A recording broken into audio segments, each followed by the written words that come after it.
দক্ষিণ পশ্চিম বঙ্গোপসাগর ও তৎসংলগ্ন এলাকায় অবস্থানরত লঘুচাপটি নিম্নচাপে পরিণত হওয়ায় উপকূলে গুঁড়ি গুঁড়ি বৃষ্টি হচ্ছে।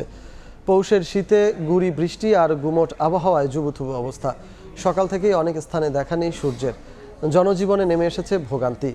তারা বলছেন, শুক্রবার রাত থেকে উপকূল জুড়ে গুঁড়ি গুঁড়ি বৃষ্টি হলেও আজ সকাল থেকে বাড়তে থাকে বৃষ্টির পরিমাণ। ঘরের বাইরে বের হয়ে লোকজনকে পড়তে হয় বিপাকে।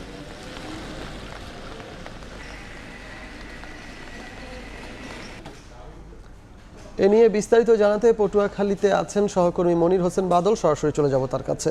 বাদল,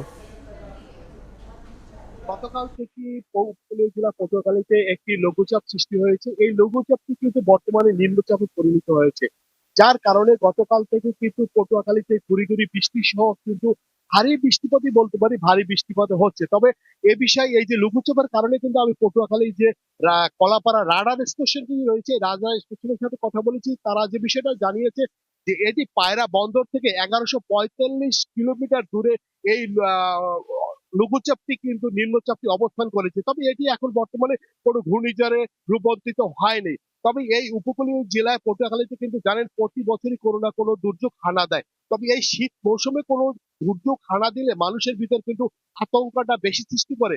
2007 সালে কিন্তু হিদর 15 নভেম্বর আঘাত এনেছিল। এবার কিন্তু শীতই আঘাত এনেছিল।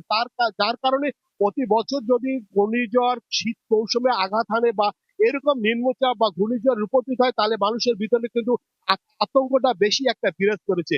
গতকাল থেকে এই যে বৃষ্টিপাত হচ্ছে, এই বৃষ্টিপাতের কারণে কিন্তু শীতটা কিন্তু বেশি কিন্তু বয়ে যাচ্ছে সাধারণ মানুষের ভিতর। আর এর কারণে কিন্তু যে খেটে খাওয়া যে মানুষগুলো রয়েছে, এরা পড়েছে বিপাকে। তবে সমুদ্র সৈকত কুয়াকাটা কিন্তু স্বাভাবিক রয়েছে, অত উত্তাল স্বাভাবিক নেই। তবে মাছ ধরা যে ট্রলার গুলো রয়েছে গভীর সমুদ্র বন্দরকে, এদেরকে নিরাপদে আশ্রয় আশ্রয় নিতে কিন্তু তাদেরকে বলা হয়েছে। তবে এখন যে পটুয়াখালীর যে গুড়ি গুড়ি বৃষ্টিপাত হচ্ছে, এই বৃষ্টিপাতের কারণে কিন্তু সাধারণ মানুষের ভিতর কিন্তু অনেকটাই আতঙ্ক বিরাজ করেছে। এই ছিল পটুয়াখালী থেকে আমার কাছে নিম্নচাপের সর্বশেষ খবর। পটুয়াখালী থেকে আমাদের সঙ্গে যুক্ত হয়েছিলেন সহকর্মী মনির হোসেন বাদল।